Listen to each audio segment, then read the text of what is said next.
10 मिनिटाचं काम आणि अर्ध्या तासाचा आराम. मस्त अशी कुरकुरीत शेंगदाणा चिक्की तयार होते. पाक बिघडल्यास मात्र चिक्की चिवट होते. त्यामुळे इथं परफेक्ट टायमिंग सांगितलेलं आहे. त्यामुळे व्हिडिओ शेवटपर्यंत पहा, म्हणजे तुमची चिक्की अगदी परफेक्ट कुरकुरीत अशी होईल. नमस्कार, कुकिंग विथ भाग्यश्रीमध्ये तुमच्या सर्वांचं मनापासून खूप खूप स्वागत आहे.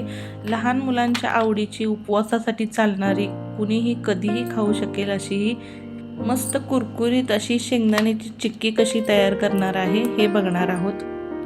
त्यामुळे व्हिडिओ पाहत राहा आणि चला तर लगेच रेसिपीला सुरुवात करूया.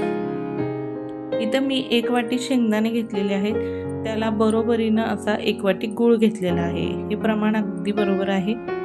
चला तर आता लगेच कढई गॅसवर गरम करायला ठेवते आणि हे शेंगदाणे छान असे खरपूस होईपर्यंत भाजून घ्यायचे आहेत. आता शेंगदाणे मंद आचेवर चांगले साल सुटेपर्यंत भाजून घ्यायचे आहेत.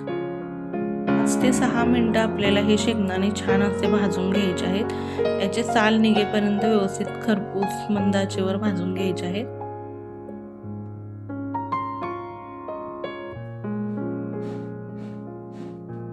आता हे शेंगदाणे मस्त असे खरपूस भाजून झालेले आहेत. हे प्लेटमध्ये मी गार करण्यासाठी काढून घेते. हे बघा, साल निघलेले आहे, म्हणजे शेंगदाणे मस्त छान असे भाजून झालेले आहेत. आता ज्यावरती आपल्याला चिक्की करायची आहे त्या पोळपाटाला असं मी तूप किंवा तेल लावून घेते, म्हणजे आपली ही तयारी आधीच करून ठेवायची आहे. आता एक कढई तापायला ठेवली, त्यावरती मी 1 चमचा तूप घालून घेते आणि यामध्ये गूळ घालून घेते. 1 वाटी शेंगदाण्यासाठी 1 वाटी गूळ आणि वजनी प्रमाण सांगायचं झालं तर 150 ग्रॅम शेंगदाण्यासाठी 150 ग्रॅम गूळ. आता हा गूळ चांगला 2 मिनिटं परतून घ्यायचा, म्हणजेच विरघळून घ्यायचा. यामध्ये अगदी थोडंसंच पाणी घालून घ्यायचं आहे. आता 2 ते 3 मिनिटात आपला गूळ चांगला विरघळलेला आहे. याला थोडासा फेसही यायला लागलेला आहे पाणी घातल्यामुळे. आता याचा आपल्याला कडक पाक बनवून घ्यायचा आहे.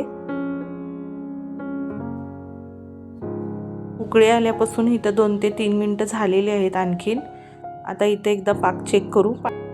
एका प्लेटमध्ये थोडंसं पाणी घ्यायचं आणि त्यात 1 ते 2 थेंब पाकाचे टाकून बघायचे.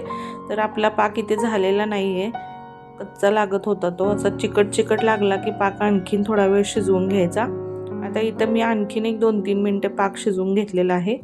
आता हे पहा, अशी याची गोळी तयार झाली पाहिजे. एकदम अशी टणक गोळी झाली पाहिजे आणि जी आपण अशी पाण्यातून बाहेर काढल्यानंतर कडक गोळी झाली पाहिजे. त्यासाठी उकळी आल्यापासून 7 ते 8 मिनिटं एवढं टायमिंग लागतं. असं 2-3 वेळा मी चेक केलं पाण्यामध्ये. जेव्हा आपल्याला अशी कडक गोळी लागते,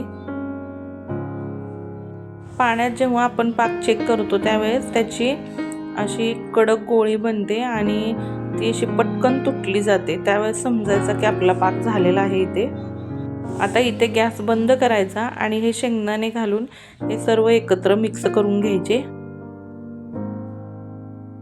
एकसारखं हे पाकामध्ये सर्व शेंगदाण्याच्या ज्या मी पाकळ्या करून घेतलेल्या होत्या त्या यामध्ये मिक्स करून घेतलेल्या आहेत. आता ज्या पोळपाटाला आपण तूप लावून घेतलं होतं त्यावरती हे मिश्रण गरम आहे तोपर्यंतच ओतून घ्यायचं लगेच. आता आधी मी याला थोडंसं असं स्पॅच्युलेच्या साहाय्याने पसरून घेते आणि मग लाटण्याने पातळ असं लाटून घेणार आहे. हे पहा, अशा पद्धतीने मी स्पॅच्युलेच्या साहाय्याने थोडंसं पसरून घेतलं. आता मी जे लाटण्याला तूप लावून घेतलेलं होतं त्याने हे सर्व एकत्र अशा पद्धतीने लाटून घेणार आहे. तुम्हाला जशी पातळ जाड चिक्की हवे त्या पद्धतीने तुम्ही असे लाटू शकता. आता ही मी पातळ अशी लाटून घेते. आता अशा प्रकारे ही चिक्की अशी सर्वत्र बाजूने मी पसरून घेतलेली आहे आणि लाटण्याने व्यवस्थित लाटून घेतलेली आहे. आता गरम आहे तोपर्यंतच या चिक्कीला आपल्याला कट देऊन घ्यायचे आहेत. आधी मी थोडंसं उलटण्यानं एकसारखा आकार करत आहे, म्हणजे आपल्याला कट करता येईल. आणि मी असं उलटण्यानंच करते, सुरीने देखील तुम्ही करू शकता. कट देऊन घ्यायचे गरम आहे तोपर्यंतच. नंतर ही चिक्की एकदम कडक होते, त्यामुळे अजिबात कापता येत नाही.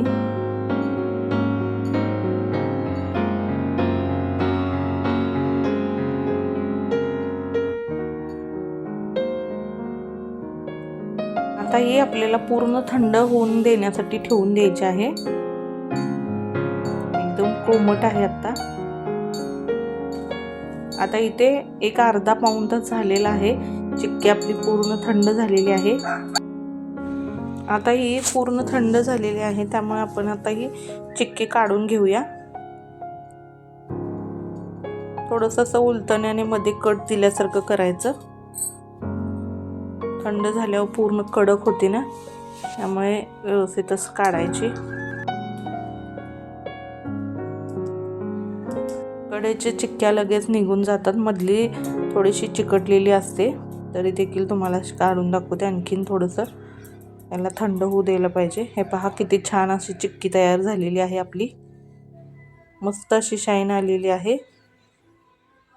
कसं आहे तर 10 मिनिटाचं काम आणि अर्धा तासाचा आराम, अशी आपली मस्त कुरकुरीत शेंगदाणा चिक्की इथे तयार आहे. उपवासाला चालते, उपवासाला खा, मुलांना रोज एक द्या, पौष्टिक आहे खूप. आणि अशी चिक्की तुम्ही घरच्या घरी अगदी सोप्या पद्धतीने बनवू शकता. फक्त पाक व्यवस्थित जमला पाहिजे. टायमिंग लक्षात ठेवा. जे इथं वेळ सांगितलेली आहे त्यानुसार तुम्ही देखील अशाच पद्धतीने गुळाचा पाक बनवा. कडक पाक बनवला की ही चिक्की एकदम कुरकुरीत आणि मस्त होते. तर तयार झाली इथे आपली मस्त अशी कुरकुरीत शेंगदाणा चिक्की.